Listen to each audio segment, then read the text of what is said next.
It's another day and another vlog. Welcome to our daily mundane. Walang masyadong ganap today. Pagkatapos ihatid si Trisha, nagpunta sa chiropractor. Pero something special that happened to me today ay kumain uli kami sa Fuwa-Fuwa. O diba, ang simple lang talaga ng kaligayahan ko. At syempre, dahil wala na kasi yung Kinjo, kaya ito na ang aming favorite place to eat ng breakfast dito na malapit sa amin. Sasabihin nyo siguro, hindi simple yung buhay nyo kasi kain kayo ng kain sa labas. Ganito lang yan mga kapatid.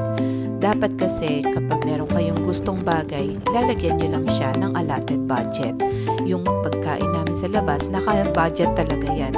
So instead na bumili kami ng maraming groceries, meron kaming allotment para sa pangkain sa labas. Ganun lang yun.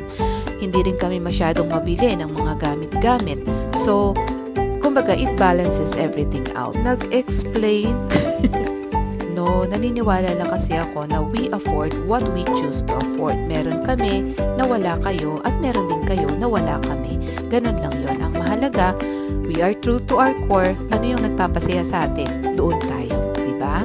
So, ayan nga at tinapos ko na ang aking araw by house chores, syempre, and filming my content creation tip of the day. At ayan nga, nag-bake din si Trisha ng cookies na napakasarap. Yun lang muna for today. God bless everyone. See you again tomorrow. Bye for now.